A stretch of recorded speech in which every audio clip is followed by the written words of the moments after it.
tôi đừng lung lâu trả bằng giờ thường này cầu vật hằng giúp chúng ta phong lời hợp ác tuân mê cần cờ la mình cờ tập boli con mừng anh đi sinh sản ở bay cờ hồng anh lần lam cờ tua là sân phao bằng thế này tôi nên bơi hai chập yêu cờ sân phao bình ta chỉ chấm hết bằng cờ mồm nít các người ta tôi chüm một lời bừng hoa làm bít cờ sân phao bằng thế này cờ tua cho tâm tra bình ta cờ đêm nay nhà pui hở tri liên bít hàng sa châu đặt cờ hiểm lạ cái nhau chiên cờ nghiêm bằng thế này tuần sắp tương cha tôi mùi rừng mông prap mét chặt yêu cờ hai chập yêu sân phao bằng thế này anh cậu có biết bằng dòng thời bình ta tâm tra ta chết bình ta mau là cái hai chập yêu sân hiểm lạ bằng hiểm thế này kau binta pratmet plan joy binta hiam kla tan bút để balam này bởi ini sesat apa ke thứ ang hong anh ke binta bằng thế này yang mat pit ke tua cho tentara binta samnit mong tu setengah peta cara bay plan joy hiam kla ke sono mau pratmet tu chum ko him joy binta terus bằng thế này ham kra gah nhau bing men lại ching ke ni va binta yo yami ho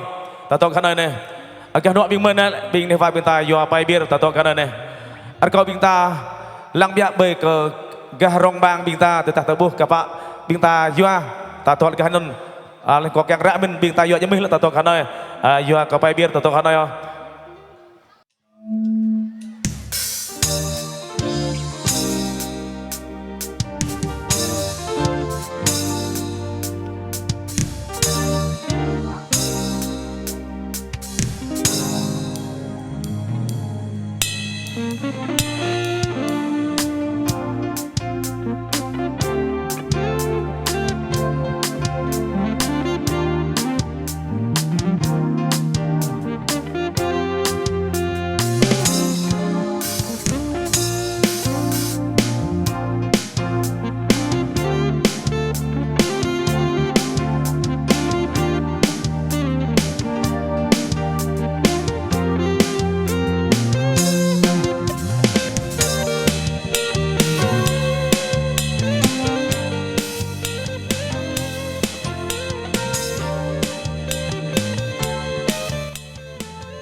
bây giờ sẽ là thời khắc quan trọng nhất và chúng tôi không để tất cả chúng ta chờ lâu hơn nữa.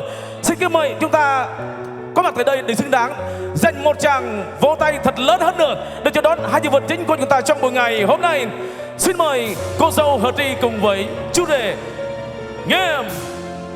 Khi gặp nhau phút đầu từ ánh mắt anh đã trao nụ cười. Khẽ ngại ngùng anh nói mình cầm tay nhé, đưa em qua những con đường tình yêu. Em chẳng thể dối lòng rằng em đã yêu anh từ lúc nào. Nghe nhịp đập con tim lòng mình thổn thức, anh muốn ta là của nhau.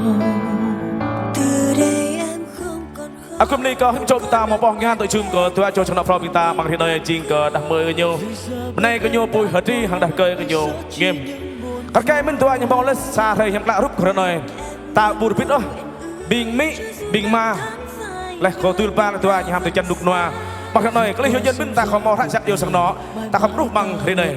Tôi hôm nay cái mà cầu hứng trộm ta chẳng bảo tôi lại tôi chưa mình cờ rưa ra cái nhiều ta chẳng rã nào. Bình Mỹ, Bình Ma tôi là sang nó from bằng thế này. Tôi ba chúng tôi ta xa thầy hiểm lạ. Lại nôn càng cờ mò phép càng cộp lạ. Từng đi cái sang nó from bên nạ ba bằng thế này. Coi bình ta tôi chưa mình cờ lưng lâu cái sang nó đam mê. Ở câu cờ mét rửa lăn hình là hàng cờ nè bùi hả bói mong plek lah tua saya từ hồi giờ cái tiền lai đi không biết hàng nào bạn ta mong nít này ở tại từng cầu vẫn hàng rít chôm ta bỏ hàng lệ hợp án tôi chum là cờ kéo ra nhờ bông play alro saya pet hồi đặc đoa tâm ta ở câu cờ mét hoa cờ nè clean ở đi không biết hàng nào bạn ta sắp từng mong nít này.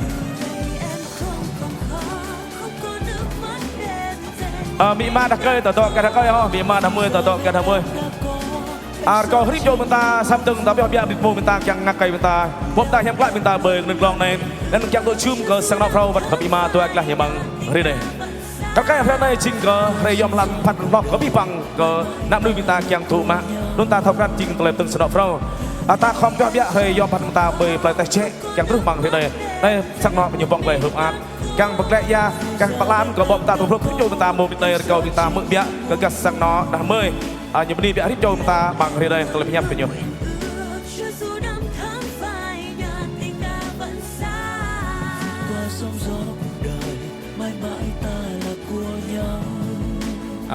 lùng lâu có bên này cái bị băng bình ta mệt và ấy nè mòn bằng tay mình chỉ được người của mình bị một gọt đó một tầm bạ tại giờ đã nhường lại thằng người dân hắn làm bên nhập lệ lệ thay giờ bây giờ người có pi người nhìn ia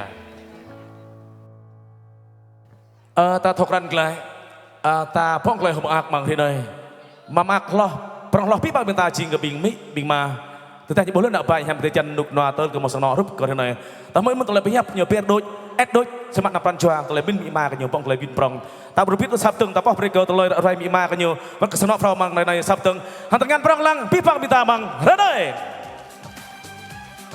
vâng các vị thân mến hôm nay là một ngày trọng đại một ngày tuyệt vời nhất mà tất cả chúng ta ai cũng được trân trọng và chúc mừng đó là hôn nhân và tình yêu thưa quý vị. Và hôm nay đúng là một ngày 11 tháng 1 năm 2024, tức là nhằm ngày 1 tháng 1 năm Quý Mão và được sự cho phép của hai bên gia đình. Và ngay giờ phút này tôi cũng mong phép thay mặt cho nhà hàng tiệc cưới Hồng Anh và đỡ lời cho những người thực hiện chương trình xin mang phép tuyên bố buổi lễ vô quy của cô dâu Bùi Tri cùng với chủ đề Nghiêm của chúng ta xin mang phép được bắt đầu. Xin quý vị một tràng pháo tay thật nóng nhiệt.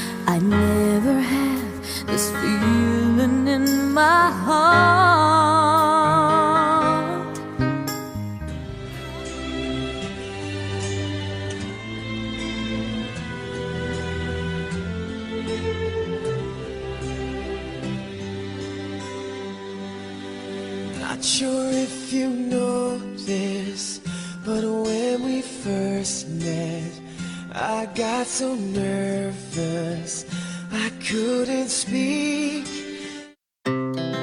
Our hearts beat to the city streets. We began to feel the fire. We rise like tall buildings as the chemicals they take us higher. The night's young and it's just begun as she puts her hand in mine. We wanna chase the night, wanna dance to the light, pull stars from the sky, just two hearts running wild. Never sleep, never stop, as we shout from the top. We're gonna be two hearts running wild.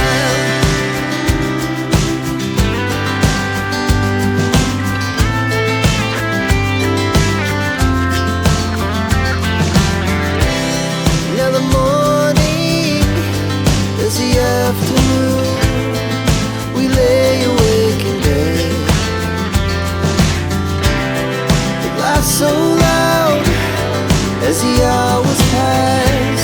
We're gonna do it all again. We wanna chase the night, wanna dance to the light. Sắp tới hôm nay cởi đây, bà Lan sẽ nói pro bằng thế đây. Càng có làm cờ anh sẽ sang bay của anh. Tôi hôm nay có chúng ta từ bưng hoa, trời nước noa, terus kalau kelam keng, hàng tây nước noa pi kita. Cái memang có tập lung có tập bule có bình mê, càng mang pít cái sản phẩm bằng thế này, càng có đồ pít. Hari cho kita tùy mơ mong lại to từng chặt mỡ na đây, hôm nay cởi đây chúng ta có như lại.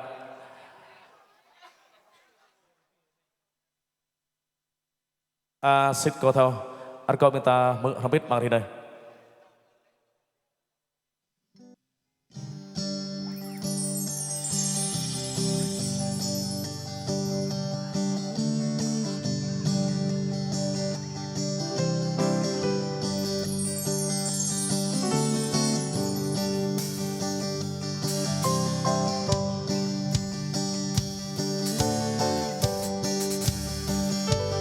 Rai baby, nuôi gió nuôi kle, tra Giêsu chỉ bơi đi ngay, xịt nhô lại, nuôi gió san bia mà từ lại nuôi gió rụp câu này, nôn câu thơ.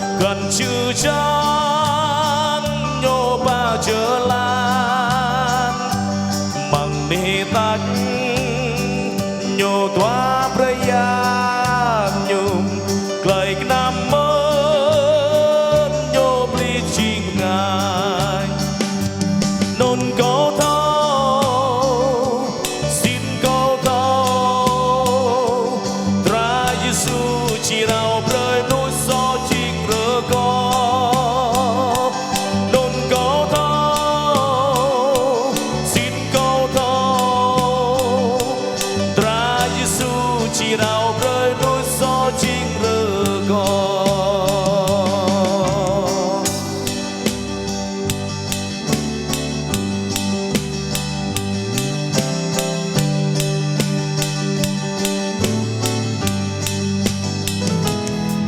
Giêsu có chỉ bỏ gan ta bị lối tim na nào lòng lan nhô lại bim bằng lối nông gió xel chỉ lối hiếm có bình khắp nhung nôn gấu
Hôm nay hôm nay cầm đạn cho em là arim cho ta khi tụi chưa mong lời to tập lung bình bề mặt pít cái sòng phao bằng thì nơi cờ đã mời hơ tri đặt cây cờ anh em.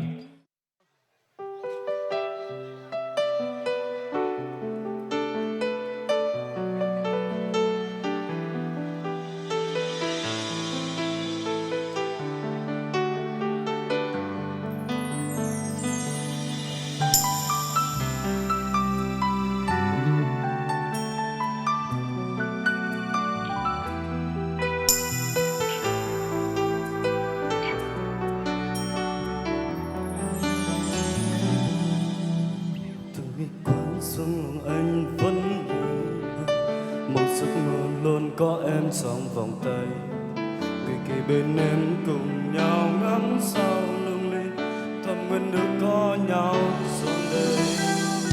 Và rồi em đi xóm tay của ai rồi, tình yêu xưa đã vờn mất. Những cánh chim cười trời không nói thêm một lần, bỏ lại con tim trốn sát từng ngày.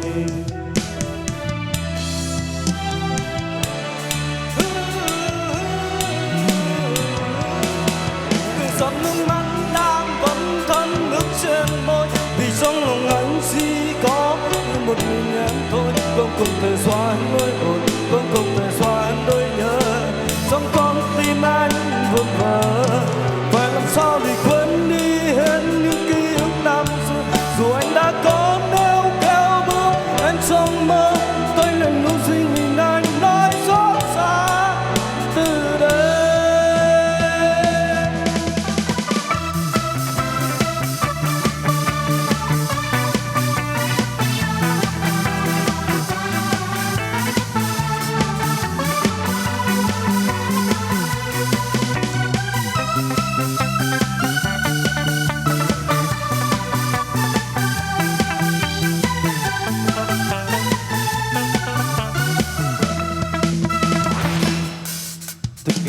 Trong lòng anh vẫn yêu một giấc mơ luôn có em trong vòng tay, về kề bên em cùng nhau ngắm sao lung linh, thầm bên nước có nhau suốt đây.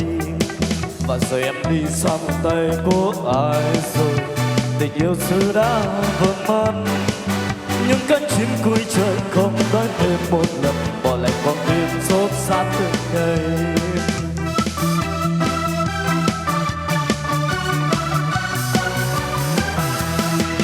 Giọt nước mắt đang vẫn thấm ướt trên môi, vì trong lòng anh chỉ có yêu một mình em thôi. Không thể xoan nỗi buồn, không thể xoan nỗi nhớ, trong con tim anh vượt vờ. Phải làm sao để quên đi hết những ký ức năm xưa, dù anh đã có nêu kéo bước em trong mơ. Tôi nên luôn suy nghĩ anh nói xót xa từ đây.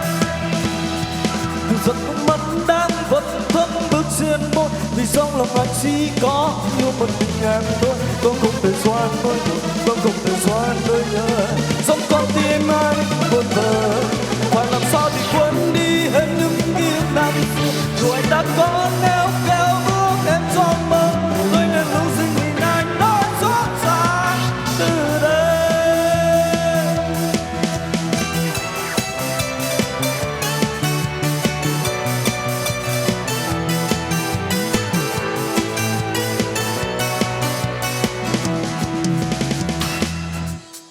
Vâng, xin quý vị một lần nữa một tràng vỗ tay thật nồng nhiệt để chúc mừng cho ca khúc vừa rồi của bạn Aki của ta, thưa quý vị. Xin cảm ơn với điều tiết nối rất liệt thương và lời ca tiếng hát rất là cũng khá là chuyên nghiệp của một chàng trai Aki. Thưa quý vị thân mến, càng play bom ta bên ta mồm bên nơi cờ bên ta tôi chưa cờ lên to cờ ơi oan mông play rock bên ta càng có số được biết tôi cho nó một bên ta mang ở đây đây.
biển ta tu mờ nâng bờ đi mờ nhỏ qua giang nhộp đời tươi lá bờ ở mẹ vỡ dòng đời nào bên đây ra đây qua giang đó có ta điểm rồi nằm ở lá nằm rơ đồ vì ngờ ta bộ bồi qua giang giang tròn rải lên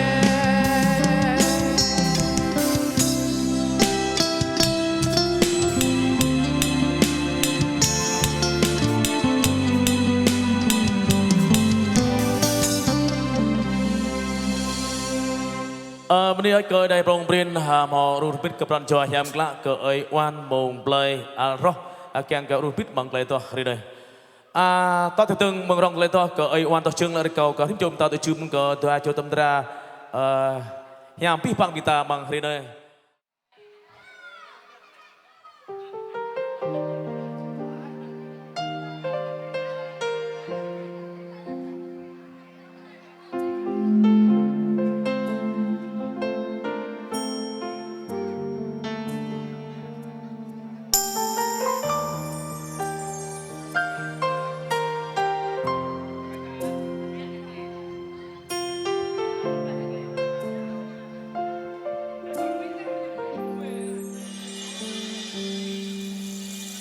dám tin vào tình yêu thêm một lần nữa vì quá dư thừa nâng niu cảm xúc chỉ là thoáng qua đối với người ta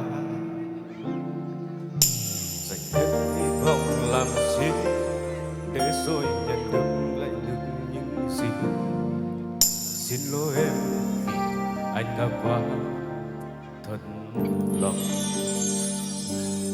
mà em nỡ phản bội trái tim chân thành yêu em những ngày nào muốn động sầu cùng với em yêu dài lâu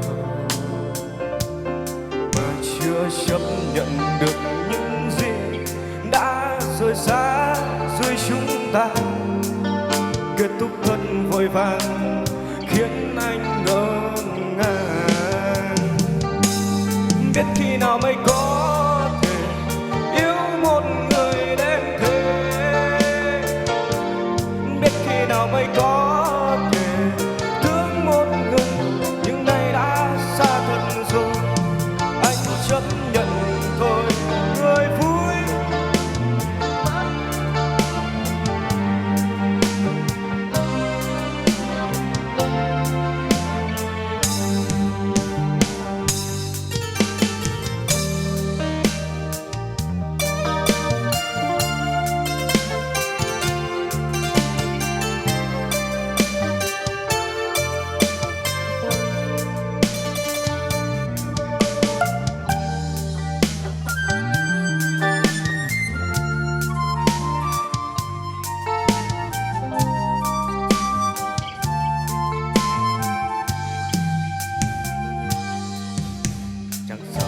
vào tình yêu thêm một lần nữa vì quá dư thừa nâng niu cảm xúc chỉ là thoáng qua đối với người ta dành hết hy vọng làm chi để rồi nhận được những gì xin lỗi em vì anh đã quá thật lòng mà em nỡ phản bội trái tim chân thành yêu em những ngày đầu muốn thầm sâu cùng với em yêu dài lâu mà em nỡ phản bội trái tim xa giữa chúng ta kết thúc thật vội vàng khiến anh ngỡ ngàng biết khi nào mới có thể yêu một người đến thế biết khi nào mới có thể thương một người nhưng nay đã xa thật rồi anh chấp nhận thôi người vui duyên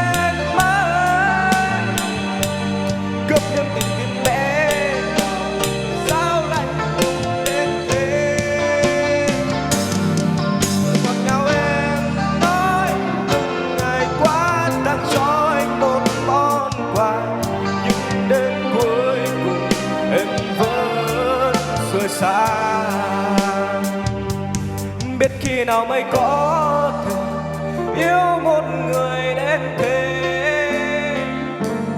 biết khi nào mới có thể thương một người nhưng nay đã xa thật rồi. Anh chấp nhận tôi người vui duyên mới, biết khi tìm tình bé nhỏ sao lạnh lùng đến thế. Những lời ngọt ngào em nói từng ngày qua tặng cho anh một món quà, nhưng đến cuối cùng em vẫn rời xa. Nhưng đến cuối cùng em vẫn rời xa.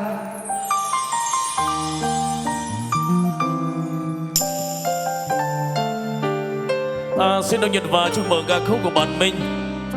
Quý vị luôn luôn là vậy, và đằng sau một ca sĩ chúng ta sẽ tiếp nối chương trình hôm nay.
So as long as I live, I'll love you.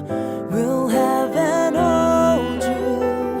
You look so beautiful in white. I love you. Oh yes, I do. If ever I believe my work is done, then I'll start back at one. 亲爱的，爱上你，从那天起，甜蜜的痕迹。你需要我的傻笑，我需要你的拥抱。爱情就是要这样，它才不会单调。只怕我自己会爱上你，不敢让自己靠得太近。因为有你在，我看到未来，你正是我将来要娶的老公。谢谢爱。 Fly me to the moon and let me play amongst the stars. Till love can make it. Take my heart and please don't break it. Love was made for me and you. Hey, phương này, na soi ngang thông nhân, siêu sinh căng mây nhân, duyên trôi hoa. 爱就是 love more， 爱不就是 love more？ 对你说100个理由，摆给你一个笑容。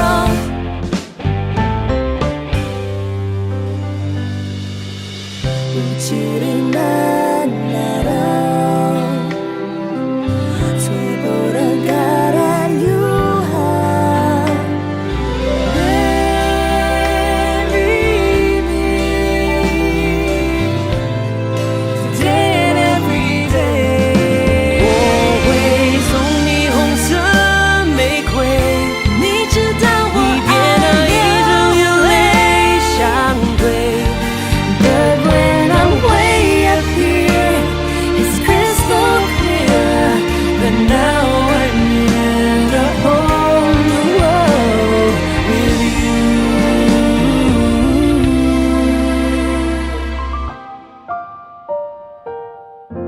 You are my everything.